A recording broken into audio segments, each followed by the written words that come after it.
Good evening, brothers and sisters. Welcome back to the Fellowship of Fans. Well, it's Friday, which means we're going to have to find something really good to throw out to talk about going into this weekend. We have a lot of good things that we could have on the table. We're just coming out of the All-Star weekend with MLB, and now there's a big issue with the cancellation of last night's Yankees-Red Sox game due to COVID. A lot of players, 6 players, have now tested positive on the Yankees.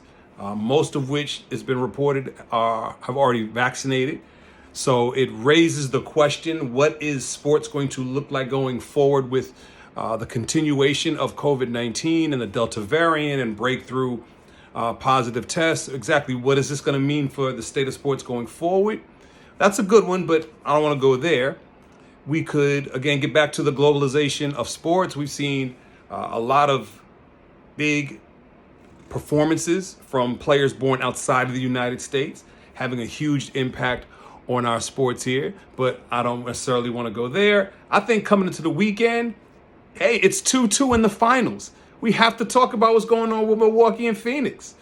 About a week ago, Phoenix was in complete control of the series. If they could have just gotten one in Milwaukee, we'd probably be looking at tomorrow night trying to figure out if they can close it out. What does Milwaukee do? 40 points from Giannis. 40 points from Chris Middleton, an incredible block from Giannis on an alley-oop attempt, and now we're back 2-2, looking at a best 2 out of 3 now. A couple of weeks ago, we wondered what was going to determine the NBA championship this year.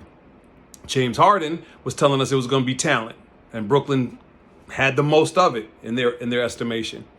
Then injuries hit everybody. All these teams got at least one major injury, it seemed. So then it seemed like health was going to determine the outcome of the NBA championship.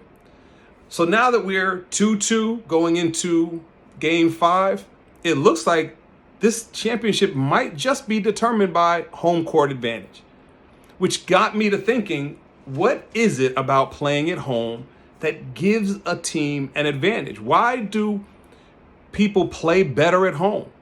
These are not young players. These are not college students. These are not AAU players. These are grown men who've been playing their entire lives in the best arenas in the world. They've got the lighting, they've got the comfort, they travel well, they've got food, they've got private planes. Every accommodation has been made for them to be completely comfortable. So why is it still that over 70% of games go to the home teams? The rims are the same. The backboards are the same. The only thing that really changes are the fans and the logo in the center of the floor. What is it about the team's fans being behind them? Is it the cheering? Does that give them an extra boost of energy, the momentum? What about the pressure from being at home, where you're expected to win? It doesn't seem to counter the big boost that teams get from being at home. So far, 4 games in the finals, 4 games won by every home team. We always say, and if you go to the good book of sports, role players play better at home. Shooters shoot better. Defenders are more aggressive. They just seem to be more effective and more efficient players at home. But we have to ask why. What is it, brothers and sisters, about being at home that makes people play better? And what do we take into account the players who might have been raised in that city or have family in that city, or a team that travels well and brings a lot of their fans to that city? There just does not seem to be anything that counters the home court advantage. Like I said, over 70% of all home teams win their games. So what is it? That's what I'm looking to you all to give me your input. I know the knowledge that the fellowship possesses. I know that you all have been watching sports and playing sports and attending sports for your entire lives. So you guys know this better than even the people who get paid to talk about it. That's why we have the fellowship, because we want to hear the real story from the real people, and that's the fans. What is it about home court? And let me add this to the end of the question. If home court is so valuable, why are teams more concerned with load management during the regular season? The founder of load management, the poster child for load management, is Kawhi Leonard. Kawhi Leonard resting, keeping him safe during the season so that he can make it when you need him on the court the most. What happened this year? Torn ACL. Load management has not been proven to work. We have not seen that teams that rest their players during the regular season have better end of season results than the ones who don't.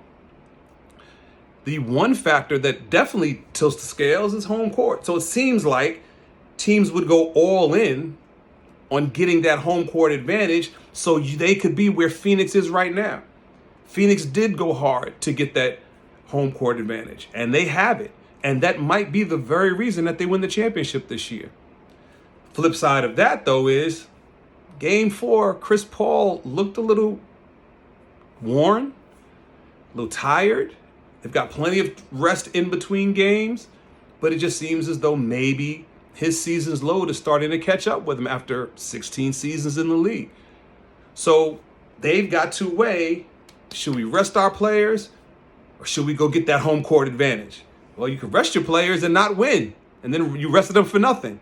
Or we can go all in the regular season and start running out of gas when we get into the postseason. So, fellowship, that's what I need to hear from you.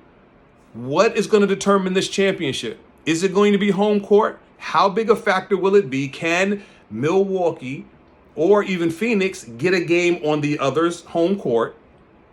And I want to hear from you about load management versus playing hard in the regular season to secure home court, which is really more important.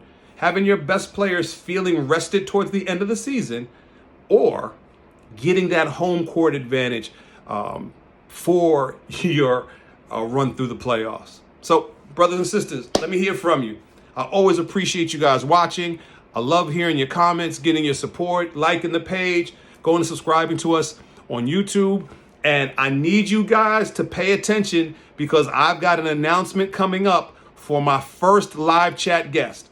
I've got it confirmed. I'm going to drop that to you guys tomorrow. You're going to hear about next week. I've got a special guest who's going to be on with me live next week for the fellowship to come in, discuss with us, and have a great session. So I want to hear from you. Please like, please share, please comment, subscribe.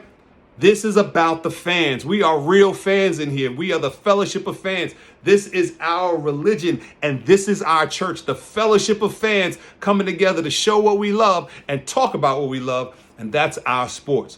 So tell me what you think. Let me know how you're feeling. And yo, it's Fellowship. Let's get it.